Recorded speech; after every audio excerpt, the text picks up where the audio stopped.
Welcome to Make Your Mark, the podcast that helps artists break through the noise and define themselves in music.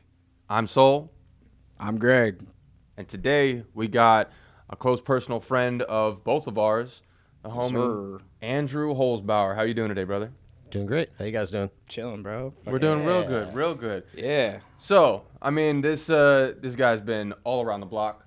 You know, I've been looking up to you for quite some time. I mean, Thank you. We personally met. Actually, this is kind of funny. We personally met during the last show that I ever played with Kubrick Stare. Yeah, man. On was it Other Brother? Maybe that or X-Bar, maybe. Something like that. One of the two. But so that was the first time we shook hands, right? But I've been listening to the bands that you've been in for quite some time. So, you know, I thought about good ways to just open this up, like to get us started. And I really just want to start from the ground level. Like, you know, you've been a drummer for how long, and like what brought you to it? What brought you to drumming and music overall? Well, I mean, yeah, been playing drums for 25 plus years, and it all started really with my dad, like, you know, a lot of people. And he was a musician all around as far as like every instrument. But of course, there was a drum set in my garage, and you know, that thing had to come out at some point because I was eyeing it. Started with the snare, then I brought out the snare and the tom, then the kick came, and then started building the whole thing. So yeah, I mean, that was really my inspiration for starting. And then, you know, of course, getting into band at school, you know, jazz band was kind of my start there. And then Same. Okay. Jazz band's goated. yeah, Like people that don't know musicians that are in jazz, like yeah, for the next generation, you know, hop on jazz band. jazz band's the shit. That's how we get our start. Exactly. In the It gives you metal. a solid foundation. So It you're technically trained then. Yeah, you know, and I also it's funny because I took drum lessons, but it was like in two parts. So I took drum lessons like in middle school, and it was kind of a whatever experience. Yeah. So then I got out of high school, and one of my best friends, he was like, "Hey, yo, you need to go study with this other guy." And I was like, "I don't want to do the drum lesson thing again. You know, I just want to go on tour." Like, you know, I had my band, and I was like, I just want to do that. He's like, well, you still need to go and train from this guy. And I'm like, okay, fine. So I met the guy, really militant guy. Believe it or not, it was crazy that he was actually lived in Nevada, which is where I grew up. Oh shit. And yeah, turns out his name was Chuck Brown. He's a total legend in his own right. He taught Terry Bozzio and Vinny Colaiuta, and played with Max Roach back in the day. Yeah. Okay. So he's He's a serious old school cat. Changed my style of playing completely, which was really hard. But as soon as I got it, I was like, I don't ever want to play any other way. You know? Yeah. It was just it felt good.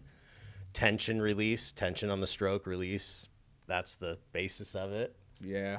Yeah. And it's like bouncing a basketball. You know, you don't shove it into the ground. Yeah. Play off the momentum. Use that rebound. Right. Yeah. It's actually super funny you say that because literally bass is like the same thing. Like I used to pick, and then I figured out slap and pluck, and I was just like, it's a bounce. It's the bouncing and the rhythm. It's with any instrument, you know. Yeah. Even vocal, you know. You're not. Oh, yeah. You're not straining. You're not putting tension on it. You want to have some fluidity to it. Exactly. Yeah.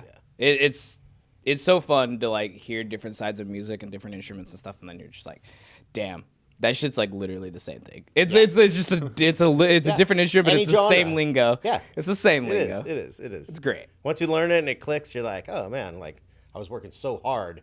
Now I can just be a little bit more easy on myself. Yeah, it just makes it more fun. You know.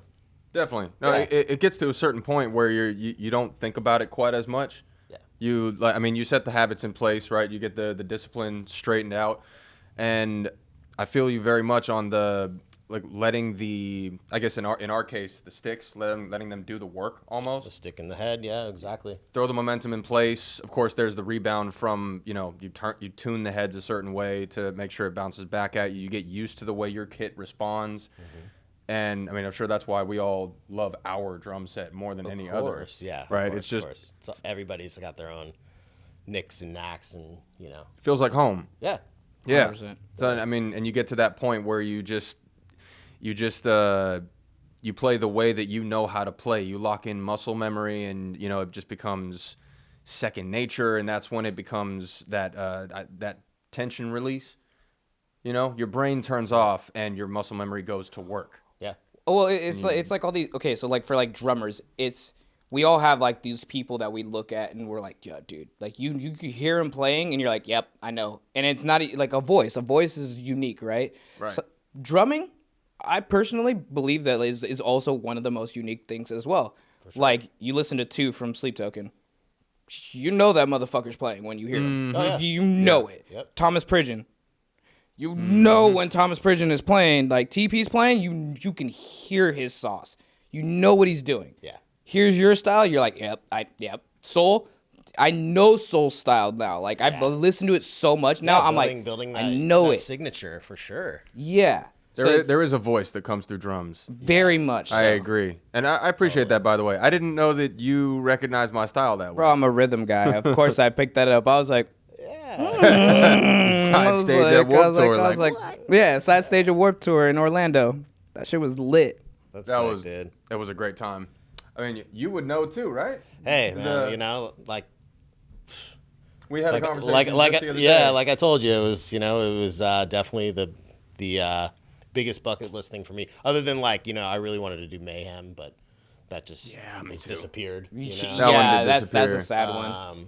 But remind me though, you said you did Warped Tour with My Children, My Bride. I did, yeah. In, 2018, yeah. That's right. That was the last. Wasn't that the last year that they did the full summer circuit? That was the last year they did the full summer. Yeah. Wow. I remember. It was intense. I remember.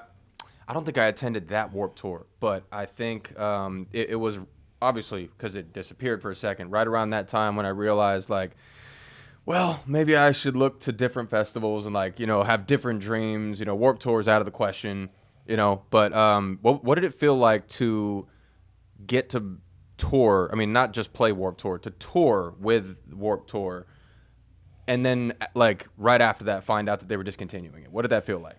Well, I mean, at first I was like, I just in the back of my head thought man, this is probably not going to completely go away. Okay. But regardless of the fact, I was like, dude, here it is, and let's fucking go.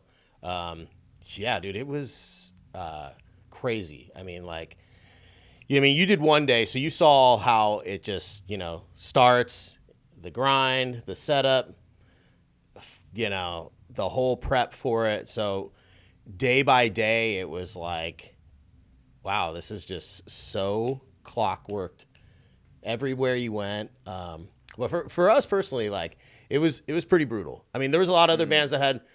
There was a lot of bands that had very brutal grinds on it. It's a brutal grind no matter what, even if you're the headliner of it or one of the headliners of it.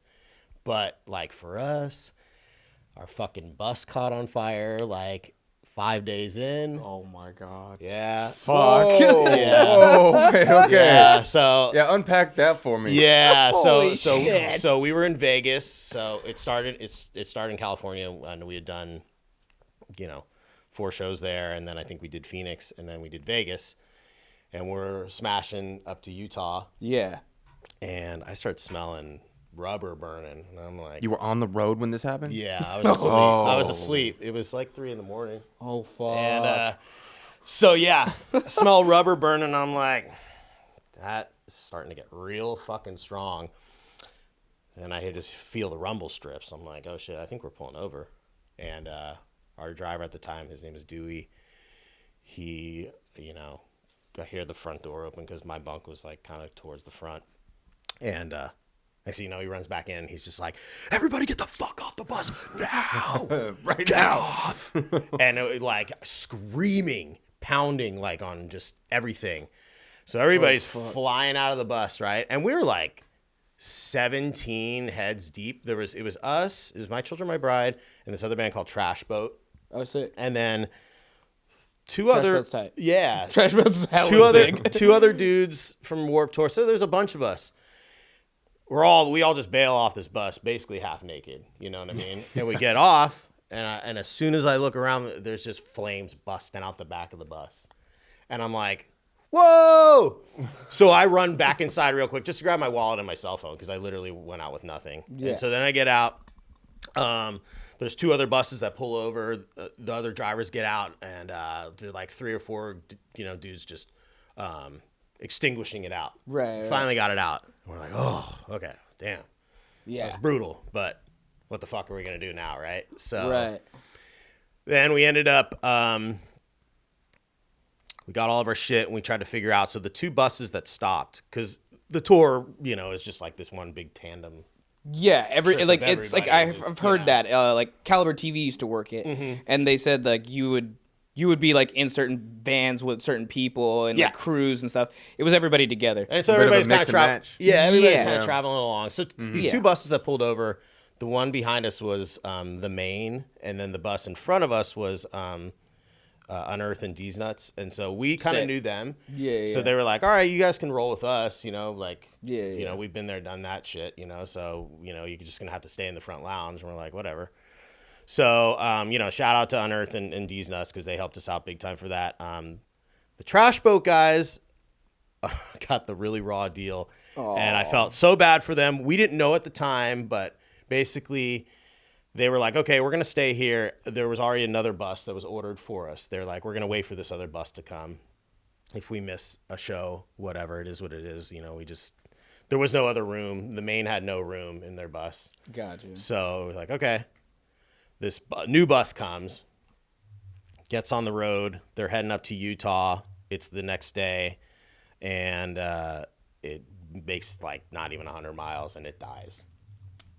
And so, Hell no. Right. So now trash boats on the side of the road, and it was such a like act of like desperate reach out at that point. They were like they took an Uber to like Utah or to Salt Lake, and then had to like, I don't know, they had to like they got to Denver eventually because it was like Salt Lake, Denver.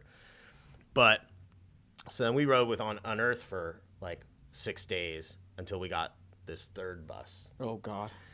So we finally get this third bus in St. Louis, and we're like, okay, we all get on. Everything. Trash Boat's with you again. Trash Boat had finally linked up with us. Yeah. Oh, yeah. Unfortunately, they had to miss a couple shows. So we're like, all right, great. This new bus looks much nicer. From then on, there was just every day little things that were kind of sketchy with the bus. You're just like a little uneasy. AC would go out. In the middle of the summer, They for Warped kept Tour, that's no good. They kept switching drivers. We had like 5 or 6 drivers, and none of these drivers had ever done a Warped Tour. They had always done like these crazy like country tours where it's like, or like casino tours where they're like go and they're like in town for like 3 or 4 days, then they go to the next town. Then it's like very casual, not a grind like boom, boom, boom, boom, boom every day. Right. Yeah. But needless to say, we made it through. It was amazing. But yeah, the transportation situation was. I mean, shout out Trash Boat because like one of my favorite pop punk bands. No, dude, love those guys. They're Shout out so Trash sick. Boat. Yeah, so They're sick. so sick. Great dudes. It was a blast. They're obviously down for the grind too, because They were. They made it happen. You know what I mean? And Yeah, that's just the thing. surviving. You just got to be out there and make that happen. We were in the same mindset. We just luckily we were able to link up with the Unearth guys and cruise for a little bit, but. Of course. Yeah, I mean, it's like you do what you got to do. Because Exactly. I have heard that Warped Tour, that full summer circuit, is brutal. For artists. I mean, just being outside every day. It is. I mean, it's the biggest thing about it, I would say, because we were, we were on one of the monster stages, so that's second to the biggest of the main stage. So, and it's legit as far as your gear rolls with a trailer. Like every day. Right. So it's like you got a trailer on your rig, but that's just holding like merch and personal shit. Right. So that's kind of nice. But They're just like trucking them in, right? exactly, yeah. Okay, and they park it behind the stage. But I mean, really it comes down to like how much crew you have. And so obviously we didn't have really much crew at all. Right. We had really no crew. We had a merch girl, and that was it. I mean, a lot of bands are, a lot of bands are their own crew. Yeah, exactly. I mean, so it was like yeah. whatever, So we get up in the morning and we go out. We go there and. be 2 or 3 of us, and we all get in line, and we go in the trailer, and there's 2 dudes in the trailer just tossing stuff, and we grab it, boom, come down, put it set up under our easy up, go back in, boom, boom, boom, and it was fun, dude. I mean, because everybody's like in a good mood, or talking about the party from last night or whatever, and they're blasting music, and there's monster water everywhere. Those people are just so it's what a time. Yeah, so I do kind of miss the old. That was that was the daily grind, and then we get done, and I was like really hyped into Twisted that summer because they were on our stage, and they were just fun and super fucking legit dudes.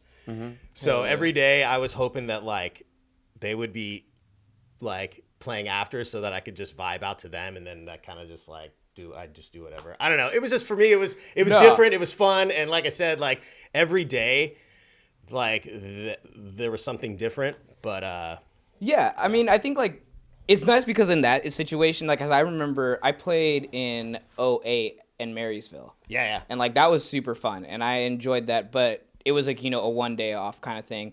But the difference between like when Soul and I were just down in Orlando compared to that, I felt like there was a lot more hangs in the old times. Like this one just feels like it's a festival. It's punch in, punch out, kind of like hustle and bustle. For sure. And like,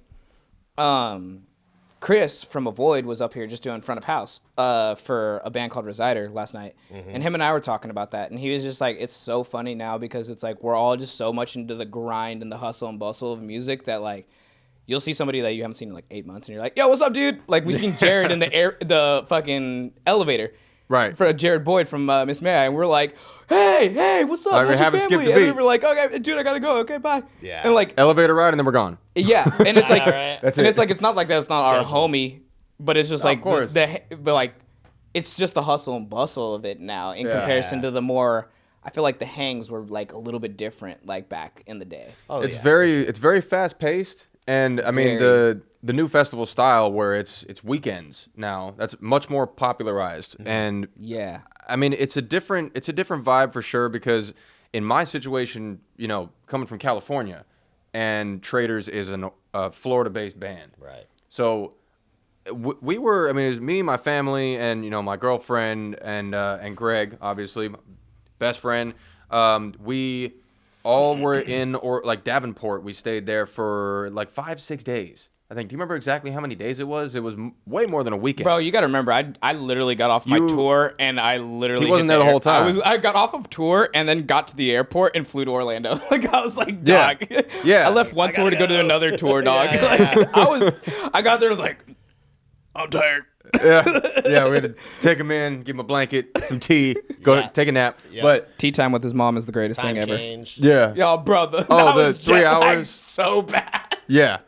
So the difference there, I think, is like, I mean, you're right. You're soaking it up in every possible way because you're only there for, a one day to perform. But it's so fast, right? Yeah, it's super just fast paced. over and done. So, I mean, as 8 opposed weeks to Warped Tour, there's Yeah. just this delirium where you're so immersed in the sweat and the stages and the monster, and like it doesn't, what is it, like a month long? How long?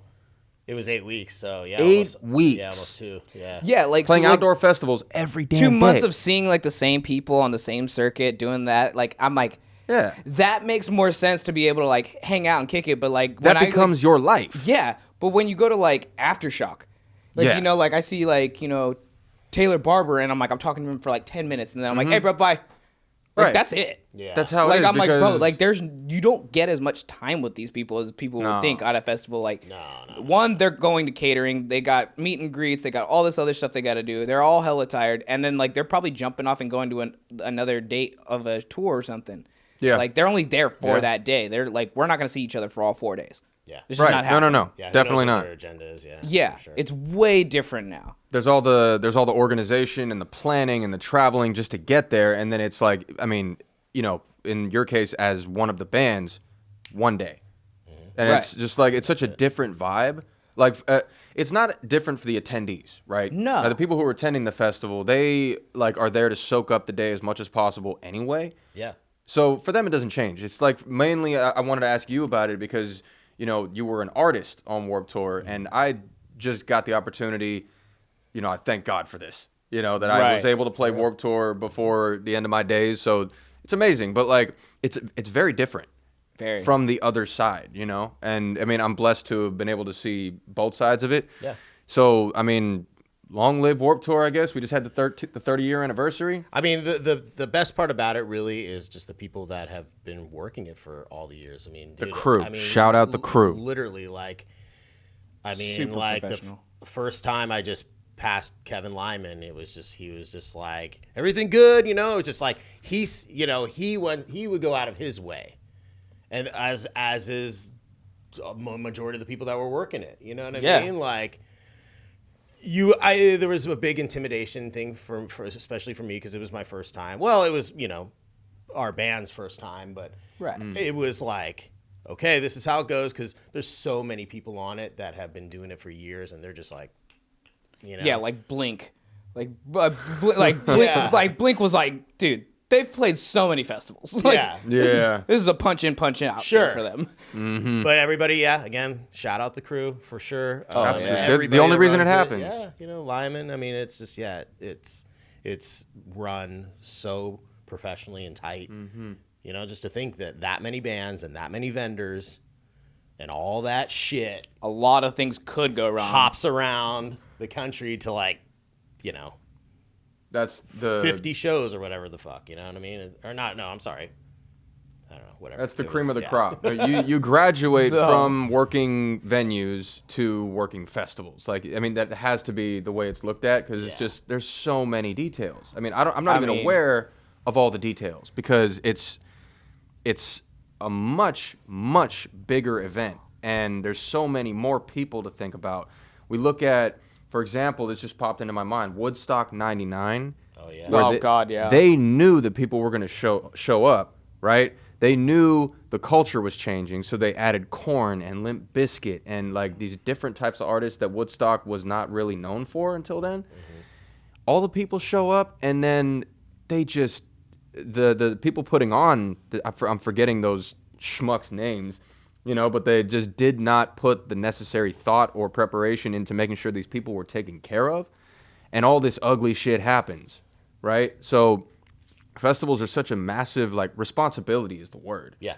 And the crew is so important to make sure that everything goes off without a hitch, and that means making sure the people, the artists, and all the expenses are taken care of. Because if the expenses aren't taken care of, the festival's not happening again. That's how they get canceled. Loki, like, when Chris and I were at Aftershock, and we were there the day before Aftershock had, like, officially started, and seeing the crew just doing everything they were doing, I'm like, bro, this is like a mini city in the back of a festival ground. Yeah. Mm-hmm. Like, I'm like, it is organized to hell. Like, you would look at something and be like, oh, dude, there's these people, they're talking on the radio, so this person knows this person, and they're like, everything. And then you go to a venue and you see, like, a snake with, like, all the chords, right? And then you see main stage at Aftershock, and you're like, holy fuck, there are so many runners all over the place, and you're just looking at everything, and you're just like, this is a lot. One thing goes wrong, and they have to know what the fuck they're doing. Yeah. Like, it's the pressure is insanely higher. Oh, yeah. Yeah. So it's like the fact that they do it and, like, do it well, hats off to that crew. The crew, it's insane. I mean, you think about how many details there are in general, how many conversations they must have before the actual show day. Like, the one that I'm thinking about right now is when I was setting up my drums before Trader's set back in November. There were 3 people surrounding my drums the entire time I was setting up, and they were I mean, eyes locked on me. Like, almost made me feel like I was doing something wrong, but then I realized after a second, like, no, they're just waiting for directions. So I started making requests. I like, can you grab me this, like, another boom stand I needed for this crash? And he runs off. He's back 20 seconds later, right? And I send this other guy off, like, hey, I need this, like, a pad to put under my pedals or something, you know? So they're just so attentive because imagine what would happen if, like, you know, one little thing were to go wrong that would compromise an artist's set. Yeah. It's not just the artist. You're pissing off over 1,000 people. Oh yeah. that are standing there waiting, right? Like the operation and the level of pressure that they operate under is insane. Oh yeah. Yeah. The Did hustle. it rain when you guys were in Orlando? Did it rain? Yeah. No, thankfully. No, but it was fucking gorgeous. Like the weather was like weird. It wasn't Florida. November in Florida is amazing. Wild. Oh yeah. Bro. It's summer in the winter. It type was, shit. dude. It was so I nice. agree. It had a little breeze. It wasn't like too hot. It wasn't too Nice and cold. cool. I was like, Yeah. That's great. I was like, everyone's like, was it humid? I was like, fuck no, dude. It was nice as shit. No, I'm used to being covered in sweat within 10 seconds after like walking out the airport. Oh yeah. When I fly in for like when we're going on tour, and a lot of tours happen during the summer. So when I leave, you know, like I'm flying from California to Florida, and you know we like to save money on flights, so I don't give a shit. I take connecting flights. Yeah. And I'm in transit for like 10 hours. Sure. Right. So I'll leave to SJC, the San Jose airport, and I'll be wearing a hoodie at least and some sweats, right? I'm dressed for California weather before the sun comes up. And then I come outside in like late afternoon, or actually like approaching the end of the day already in Florida, and I walk outside in my California clothes, and it no your nuts longer are on makes fire. sense. Yeah. I just ripping off the hoodie, and like I want to take my pants off, but I can't. Like, let's just get in the car and go. Oh dude, yeah. No, I feel Pump that. the AC, please. Same, yeah. When I was going to Chicago, you know, and the Oceano days, yeah, there's some times I went in there, it was just like so cold, snowing. I'm like, ugh, all right. I mean, Yeah. I'm used to some snow from Tahoe, you know, but, Right. You know, I mean, Like bitter certain out times a there. year. Yeah, Tahoe really is a gem, isn't it? It's Oh, like dude. beautiful and sunny during the summer, but then you can show up 6 months later and it's snowy. Oh yeah. Amazing. I know. Yeah, dude. So, like, I mean, like, what was the Oceano days like for you, man? Like, It was great. Well, it was cool leading up to it because I had this band called The Devastated for a while. Well, it was Obliged, kind of became The Devastated. Sick. That was my Southern California band for quite some time. And when that fizzled, I started working for my homie Austin Diamond. He was playing drums for Chimera at the time. Sick. So I went out and basically like teched for him for about a year and a half, 2 years. And in that time, there was quite a lot of tours that we did, and I met the Oceano guys on one of the tours they were on. Yeah. And that just led to that. And yeah, you know, I mean, great times with those guys. Obviously met a lot of, you know, really nice people, and Right. toured with some really sick fucking bands. Did, you know, a lot of really cool shit. And yeah, shout out to Oceano and all those guys. And Hell yeah. still buddies, you know. And yeah, I mean, it was great. So, and you said you did 4 years with them? About 3. Okay, which 3 years was it? 2015 till about the end of 2017-ish. Nice. Okay. Nice. That was a good run. Yeah, it But was. around that was a good. I think I might have seen Oceano live around that time. You might have. Like I just didn't recognize I mean, you there at the was. time. Yeah, there was. I mean, shit. That one of the last tours I did was like, was us and Slaughter and Aversion's Crown and Spite that played like all over the place, and Version's Crown. and then there was like there was like the Acacia Strain Knocked Loose one. There was a lot of really good ones that were hit the bay for sure. So I'm sure we cross backs. I mean, that's the cool thing is like, I'm still crossing paths with a lot of people that were like, oh shit, yeah, that's right, I saw you at that show. I was like, yep, Nice. you know, small world. Bro, it's literally all 3 degrees of separation, and like impending doom. Like you're in that. Like Yeah, that's I'm like, current. I'm like. Let's bro, talk about impending doom. Yeah, I'm Impending like, Doom, what the fuck? Boys. Yeah, I mean, you know, again, that's like one of the things that I've always appreciated about my days in Southern California and moving down there and getting to know people down there was Totally. like the Inland Empire scene and getting to know all those guys, you know, Suicide and Impending Doom. And yeah, you know, I just had really just became homies with them and, you know, helped them out in some pinch situations over many years. And then we crossed paths on tours. And then next thing you know, it was just like, okay, well, you know, our drummer's stepping down now. So let's just make this more of a thing. And so, yeah, you know, family, boys, you know. Yeah. Love that. I mean, I feel like it's kind of funny because you've mentioned it pretty much in every band or scenario or situation you've been in. It all kind of started from just like we're just there, hanging out, doing the thing. That's Right what place, happens for, right like, time. a lot of shit, you know. Well- I'm sure even with you, with, you know, the Trader guys. and Ask stuff. him how we Yeah, became yeah, friends. Yeah. Oh yeah. That okay. That it's only that, speak of right place, right time. So this was during the Kubrick Stare days. Yeah. We played a little local music festival, and I showed up. I was the first one from my group there. So at the time I was driving a truck, which I still miss.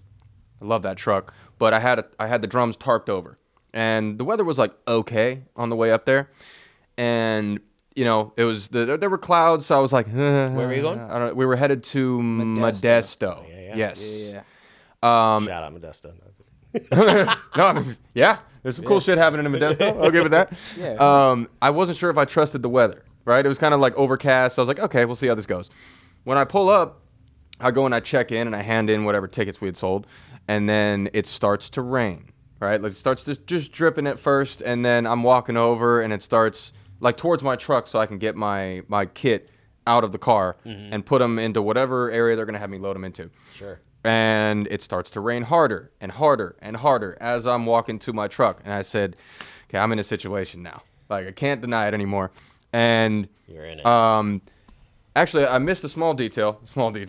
As I'm walking up to the place to check in before I hand the tickets in, this guy was the first one to see me. Yeah. Yeah. And we had been just internet friends at this point. We were like, Sure. we knew of each other. We knew each other, Yeah. right? But like, we weren't close yet. And so the first thing, you didn't even say my name. You said, hey, traders. Yo, you pointed it out immediately. I didn't even realize you had heard about it. Of course, I had made a post, but like I didn't realize you were paying attention at the time. Yeah. So, like, yo, you this guy. It was that energy. So we said what's up. He ended up walking over with me. I gave my tickets in, and then, so that's why that detail is important. He was walking with me to my truck, actually. Gotcha. And he jumped in and, just into the trenches and helped me handle the situation with my drums because I had to drive my truck over closer to the building. Once I ripped the tarp off, it was immediately an emergency because I had my drums in soft bags. So it was like hustle. Yeah. So then we unloaded them into the. They had like an overhang that they told us, okay, they'll be safe here. I put my drums there, And it's wet. and the sand is soft and waterlogged. So I'm Was like, no. was this at something brewery? Yeah. It was a brewery. Yeah, it was a brewery. What was it called? Persuasion. Persuasions. It got rainy. Yeah. It got rainy. Chris Yeah. even knows it. Yeah. You're like in a fucking sandbox. Persuasion They're just Brewery like, in all right, yeah, put it Modesto. over here. All right. Yeah, he said, put it over here. So that wasn't going to work. So he said, okay, so here you go. We could put it inside. And then they pull up this door where I see a bunch of other drums. And I'm like, why was this not option A, motherfucker? What's going on? It was because it was the side stage. They were like, oh yeah, side stage. Yeah. We're gonna put it all right here. I'm like, nah, dude, that's literally gravel. Like, But it's anyway, not great. It's yeah. not great. It was not conducive. It was not ready to take care of us. But Absolutely not. because of him, we were able to double the pace of handling the drum situation. He saved my ass that day, and On it, dude. we just Love started it. talking after that. Yeah, it Yeah. was. I mean, from there, we found the chemistry. Now we're boys to the end of days. Yeah, so that's 100%. I mean, right place, right time. Yeah, man. and like sometimes that's just like really what happens. Like Yeah. you just bump into somebody and it's a 10-minute interaction, it's a 5-minute interaction, it's helping somebody with their gear, it's something silly like that. And then all of a sudden you're like, dog, like I was talking to that fool on like Xbox for like 3 hours last night playing video games. Like, and people are just like, really? I'm like, yeah, I don't know. Like, and you're like, next thing you know, you're in a band with them, and everyone's like, how the fuck? What? And you're like, yeah. It just kind of happens like that sometimes, dude. Yep. People are like, you got the chops. All right, cool. Let's go have fun. Yeah, I mean, It lines up and it just makes sense. So just it's going with the flow. That's what it is. Yeah, like we 100%. find this connection with a person or a band, and if it just starts to make sense, just let it fall into place. Honestly. yeah. Like the community with metal and hardcore and death metal, dude, is probably tighter than any other community. We all look out for each other. Yeah, Oh, we all look I out would for say each so. other, Yeah, like I mean, we were talking about LA Everybody's going through the before we struggle, started. Yeah. Yeah, before- it's the grind. Before we started shooting, we were talking about LA for a second and how networking happens down there, but it doesn't. Like, Yeah, it's interesting. yeah, but networking actually happens in metal and hardcore community. For sure. Oh, 100%. Because people listen to each other. Everywhere, We yeah. care about each other. We want, we like if there's an opportunity and we see somebody who deserves it, we will immediately bring them in and say, hey, you need to go for this. That's what happened with me and Traders. Yeah.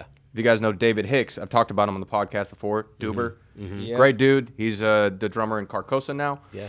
And Love Duber. yeah, he was like looking at an opportunity other than Traders at the time, but Traders was asking if he'd be down to join, and he was like, I actually have another commitment, but let me slide my homie your way. And I recorded an audition video. That's all it is, really. Like I had never been on a national tour or anything like that, but Duber was like, you know what? I think you got it. So I'm going to give you a shot. There's a lot of positions everywhere, really. And what's great about, again, about the metal community is that it can be literally from, I just want to go out and be on tour all the time, to I want to be a producer, to I want to be a ghostwriter. I don't want to be on the internet at all, but I want to bang out tracks and do this. Yeah. I want to do all of it.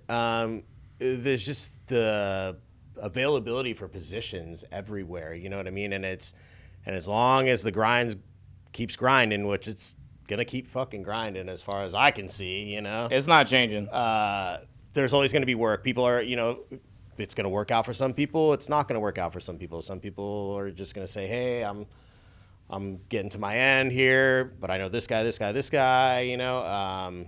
Yeah, if you want it and you're hungry for it, I mean, you can make it happen, dude, for sure. You know what I mean? And like I said, there's avenues of talent that can be spent on Oh, yeah. all over the place, which is awesome. Agreed. Yeah, Just like- talk to people. Always. Like, go to shows, send messages, anything, even if you don't think you're going to get a response. Yeah. Yeah. I mean, I've been doing music Everybody. since I was 14, and I'm gonna be 35 here soon, and I'm just like, bro, like that's over 20 years almost now, guys. Like, Sounds like you're realizing that in this moment right now. No, like, but it's like, you know, like it's one of those things where like I'm like, fuck, the last 4 years of being in this band, like I'm like, I think I learned more about like what not to do and what to do than anything. And then I was like, oh yeah, probably don't do that. Yep, do this differently. Yeah. And it's like, it's all just trial and error. It's a part of the grind. It's like the writing sessions, the trying to do vocal takes and just fucking those up religiously,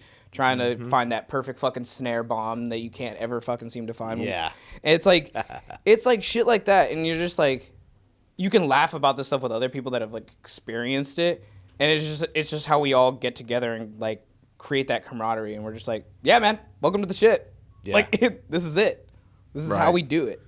That's what it is. It's great. Yeah. I mean, you know, both you guys have, you know, productive things going on. I love it. You know, all I can say is, you know, like it's 2020 fucking 6. And, dude, if you're not like motivated and having, you know, good energy that you're putting on everybody else around you, I don't know what else is, you know, you can do really, because fuck, there's so much other bullshit going on. So that's how I've entered into this year, you know, and so far so good, man. I started day one of just, you know, writing a bunch of tunes, jamming, hitting the gym, just feeling good about it. So energy's high for me, and I'm throwing it out to everybody. So Oh yeah, Good. I think Yeah. 2025 for a lot of us was like, it was kind of like a build and figure it out kind of year for whatever weird reason. And I've talked to a lot of people like yeah, that. I mean, post COVID, I think for the last few years has definitely been that in a sense. You know what I mean? Yeah. But yeah, You know what's funny? I think you're absolutely right. And I think it's because this is actually the year for all the people who thought 2020 was their year. And that was me. yeah, fuck I yeah. was 2020. I was like, yo, we got all these dope ass shows booked. Yo, I'm gonna fucking take over the world this year, and then everything stopped. Yeah. And then it was stopped for a long time. Yeah. And then like I thought 2021, 2022, and then eventually I realized like, nope, not yet. We're getting back into the groove. The world still feels a little weird, but 2026, I'm right there with you. Yeah. I'm Yeah. coming into it Same. with high energy. We're looking to do bigger and better than I ever have before. And I'm getting that sense from a lot of people that I've been talking to recently, and a lot of people I've gotten close with recently. Yeah. It's just an energy that's in the air, and it's motivating me. And I'd like to think that my energy is also motivating other people, and there's just, you know, it goes all the way around. And 100%. just, you know, I love the collaborative nature of the metal and hardcore community. There's Totally. really something that's infectious about it. and it's fully addicting to me. Like I don't know where I would be without that type of camaraderie that I've experienced from being in bands and going to shows and seeing, you know, how everybody works together to put on these events that make everybody's weekends better, and sometimes during the week too, you know. But just in general, it's a beautiful thing. We come together to, you know, a lot of times express our anger, but metal music can be about happy things too, you know. Of course. 100%. Yeah. There's just a lot of good energy in the metal community, and I feel like at this point we've finally shed the stigma that we're all devil worshippers and Satanists and shit. I mean, bro, it's the biggest it's ever been right now, which is so lit. Like, I'm like, oh, what? Hardcore was on national television. I know, and like we're in the Grammys now, like big time. Like, there's a few of them. We're now. beating Taylor Swift. It's a trip, you know. Like I said, you know, doing some of those tours in the Oceano days, Knocked Loose and Slaughter, and seeing them now, I'm just like, man, dude, this is just fucking amazing. It's you know so what I sick. mean? Like, wow, dude, you know, like Fucking so sick. Turnstile. Like, Dude. Turnstile, they went from like everybody was like, I don't really know the guys singing, screaming, like it's weird, and like they're fucking massive now. Well, you know, Like, you got to try new Everywhere. things too, you know, like Yeah. dude, try new things. I'm actually at the end of this month with one of my closest childhood friends. We're doing a hip hop record. No Hey. way. Fuck Yeah, I wrote all the beats. He's doing all the vocals, but yeah, like we've been working on it, you know, way behind the scenes, just fucking around for like 8-9 years. And now Slide me a I link. love that he's saying try new things, because like that was what I was doing. Yeah. I went into this year thinking, I was like, I'm gonna try new things. I'm gonna do something different. I tried singing last year. I put some shit out, you know, with my homie Phil and Anthony, and yeah, like, fuck it, dude. You know, like. I mean, like, give it a whatever, bro. shot. Like, life is entirely way like Jump off. You know. Yeah, What I mean? Like, you just gotta have fun. There's with no this. rules in music. No, There's really not. God, dude, you walked in and I was listening to Daft Punk, Yeah. and I'm like, Yeah. bro, and I play metal. Yep. Like, and people were just like, really? I'm like, yeah, bro. I was listening to like electronic funk music. Like, yeah, it was like whatever. It's a vibe. Like, I'm like, it doesn't. You're trying to get inspired. Yeah, there's zero like boundaries when it comes to this. Like, Yeah, honestly, I mean, I'm in a metal band, for example, but like when I sit down to play some drums, just like to blow off some steam, I'll be playing like Bruno Mars. Yeah. Just like I want something that's just in the pocket, nice and smooth, so I can do my own thing with it. Sure. And I really do think that helps to broaden your horizons as an artist. Yeah. And now that I'm I'm looking to start a new project with a few friends of mine who we're gonna have on the podcast pretty soon here, I feel like it's gonna benefit the writing room. yeah, Where, you know, I don't want to just write what I think a metal band would write. Yeah. I want to put as many different flavors in there as I possibly can and have metal just be like the foundation. Right. And I think, you know, I don't know if we're going to take it as far as Sleep Token, you know, granted, but I love the fact that music has become so limitless in that way. Like Sleep Token has metal roots, like for sure they do, but you can't just call them a metal band. No. There's no way, and I love when it gets that interesting. Oh, dude. There's so much nuance in this genre. Like, Nuance is a great word for it. Yeah. I'm like, I don't like everyone trying to pigeonhole each other into like a brand or a genre. I'm like, bro, like whatever. It's just bro. It's all in the same kind of conglomerate. Like we're all doing the same kind of shit. It's all I music. think, and I think that I don't think that's really a thing anymore. That's people are in the music world are about that like avenue of exploration. You know what I love it. So it's like Well, we see like Sleep Token hate, and everyone's like, they're not metal, and I'm like, bros, quit being a gatekeeper. It's okay. I'm like, they sell out arenas, so you know they're doing their thing. You know, like, I'm like, you they may might not not like be- them, but they just sold out a whole arena tour, guys. Come on, like, with no openers announced. Like, Yeah, they didn't even need their openers to sell it out. no, It I'm just, like, I mean, like the point whatever. is, Who cares? They're having fun. Exactly. They're having fun. The point is, number one, they're having fun. Number two, there's a fan base for it. So shut the fuck up. yeah, Like it's, you know, nobody's gonna change their mind. Nobody's gonna change their mind. They're still gonna put in their AirPods and listen to whatever the fuck they want to listen to. Yeah. You're not gonna shame somebody out of what they like. So if people like Sleep Token, and that's just the example we're going with right now, there's all kinds of bands that, you know, this applies People hate to. Knock Loose too, though. Yeah, exactly. Because They hate his it his ain't voice. this, or it's too much this, or it's not come enough on. this. Shut the fuck up. Then don't listen to it. Like I'm like, I don't care. Exactly. That's all that. Exactly. Like, so their songs have it's millions wild. of streams because people like it. So they're gonna keep doing it, and people are gonna keep listening, and you can shut the fuck up. Speaking of things that I like, Bone Crown. Ooh, thank Bone you. Crown. Bone Crown That's style, right. bro. Actually, With fucking my twin brother Marty. Yeah. Yeah. So Marty yeah, and I dude. look like we're brothers. I found out about Bone Crown like right around when it dropped, but I didn't realize, like, were you the founding member of that? Is that your thing? Yeah, or- so the thing about Bone Crown is it was called Anadonia for a little bit. Okay, I heard that For, name too. yeah, for about a year and a half. Yeah. And then and then we got Marty in the band and just rebranded as Bone Crown and just hit the floor running with that. So I just remember that the branding was immediately on point. Yeah, so I had this idea. Shit was hard. I had this idea. I was Yeah. like, we're coming out with like music video, like a little tour, merch, the whole thing, a single like all in one drop. Right. Yeah. So that was my idea for that, and it just put it right out there. You know? Album with a bunch of features, right? Yeah, the first one that we did had a bunch of features, good friends. Mark from Chimera, Eddie from Suicide, Johnny from Carcosa, Jamie from I Declare War. Fuck yeah, dude. And, Bro. That's fully loaded. No, Yeah. dog. I'm telling you, when I heard Bone Crown for the first time, like, somebody sent me a picture of Marty in a fucking windbreaker. Yeah, and yeah. they were like, "Dog, what the fuck?" And I was like, "What?" They're like, "You're in another band." I was like, "Dog, that's not me."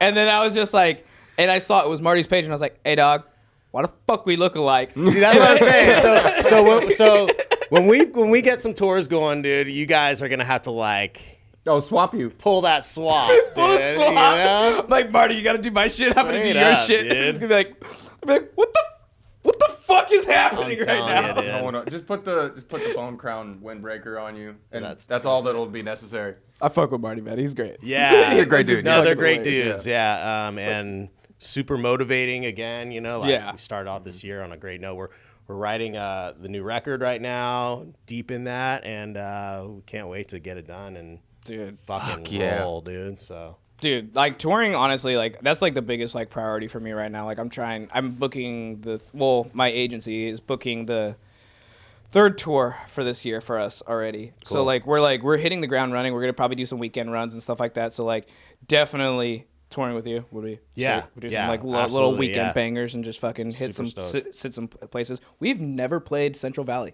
Fresno, yeah, like Oh, or get hooked up with Visalia. Arc Yeah, Fun it's and gonna happen for we sure. have never done that, or Bakersfield. Emmerich see- will take care of you. Yeah, so Bakersfield, I would say almost is on par with Fresno right now. The That's what I've scene heard. in Baker. Well, first of all, it's amazing that Jerry's Pizza is still around. I've heard it's lit as fuck. and except for the load-in, but you Yeah. know, what are you gonna do? I mean, whatever. But What are you yeah, gonna dude, like Bako shows the fuck up like every time, Yeah, any night of the week, which rules. No matter who's playing, really. So that's fucking Love sick. that. it's sick. But yeah, just for the culture. Fresno pops. Even Visalia pops. Yeah, it's down there. It's different than, again, like I've played a lot of shows in Modesto, and I'm sure you guys have too, but once you get a little bit farther down there, it is a little different of a Yeah. vibe than Like I feel like Modesto Lodi is like, it can go great, but like more than often, it's kind of like you're like, oh, where's everybody? Yeah, you're like, maybe I'll just go up to Sacramento. Yeah, and like, well, it was like Chris from Avoid last night. He was saying he was like, he posted on his story. He's like, "Yo, SoCal, like y'all fucking up. Like this is an all local show, and this bitch is packed." And I was just like, yeah. I'm great. like, Sacramento kind of is weird like that. It's kind of gotten really, really nice for music. Yeah. And like, Visalia, Bakersfield, like Fresno, like I've heard the same thing, and I've There's seen some the shows. interesting areas. We were just up in Eureka, and it was Bro. banging. Yeah. Like totally banging. And they promoted the show for like 10 days. Like 10 days before the show. Serious? I was That's all it took? I was almost to the point where like, all right, is this gonna happen? And they popped that flyer out like 10 days before the show, and it was pretty fucking packed. I was like, dude, like, People were just that's what's up. waiting for it. And it was like 2 bands from Seattle, a band from Portland, us, and then there was like nobody local at all. Yeah. It was just like all these bands just came together, and it was slamming. Shout out the fans. Yeah. for Dog, sure. okay, so like Fans of going to shows. the hardcore scene in Medford, lit as Yeah. shit. Like, bro, Really? like, okay, yeah. So we had played this venue before, and it was whole shit show. Like, things happened. I'm not gonna go into it. It's just a lot of crap happened. We didn't end up playing. We go back on this other tour with Gouge, who's not from Medford. We're not from Medford, and then another band, and the name is completely blanking for me, but that's not the point. They fucking crushed. I'm sorry, I can't remember your name, but they crushed. All out of town bands. The promoter is this like local like hardcore guy, like in the hardcore scene, fucks with a lot of people, knows a bunch of people. We played in a fucking mall, dog. In a mall. Like where in the mall? In the mall. Like in a common store. area? In a store. store. It's like a music like kind of like store-esque kind of like less. It's a community center basically, Yeah. right? Sounds like that load-in was garbage. No, it was fantastic. Really? It's weird, but Okay, yeah. we'll get into that later. Dude, we had a dude fucking like stage dive and like almost kill our fucking like our camera guy because he just was like, he's like, where the fuck is he going? Yeah. And like we get like these crazy ass pictures of dudes like kicking up in the fucking air and like dudes like faces like past his nose and shit. And we're like, this show popped the fuck off. My boys in Gouge did Recreant, and we had 3 vocalists from that area like jump up, and then it was my boy Benji, Devin, and I all doing it at the end. And like they just like ate that shit up and like beat the shit out of each other. Like the first song from the first band, somebody broke their fucking nose. Like I was like, we're in a fucking mall. We're in a fucking mall. Like literally, I can see zoomies right there. Like, dude, Security's coming over. I'm like, and it's like, and they just showed the fuck out. Like their hardcore scene out there is so lit, and none of us are hardcore. They just showed up and was like, "Yo, like we want to like beat the shit out of each other." And I was like, "Lit." Shout out to B Market. Thank God for promoters that believe in a small town and like Yeah. trying to put on a show somewhere. Because I know that is fucking grueling, but They do so the good. reward and the appreciation on our end 100%. Yeah. is Oh my God. goes miles, Yeah. right? Yeah. Shout it's out like, to y'all. Fuck yeah, man. Yeah, bro, we give them their flowers every time. We're just like, yo, we fucking love you guys. Thank Yeah. you. Like, Yeah. thank you so much. Like, Yeah. we had an amazing time. We'd love to come back and We work wouldn't with be you able to again. do it without having the little cities to kind of jump ourselves into the Bro, major sometimes you markets, find so. some of the latest shows doing that. Dude, like, yeah. dude, 100%. we play some of these like shows that you're like, I've never even heard of this place. Never heard of this place yeah. before. You're like, what? And you walk in and you're like, I don't even know if I could picture a show happening here.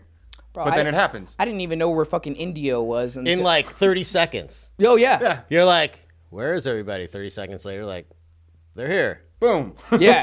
You're like, come on, the fucking You're like, rafters, shit, I gotta roof? set my shit up. Right. Like, what the fuck? No, it's like they keep the fans in the back room for the show. Yeah, And they're man. just like, time to bring them out. And they bring him out of the that cellar. energy, Come out of man. the cellar, little man. Come out now. It's time for shows. they just love it that much. They want to live at the venue. That's right, dude. Get this guy coming out. He's like, music? Oh, yeah, no. Well, yeah. Shout out the fans. Shout out the crew. Shout out all the markets.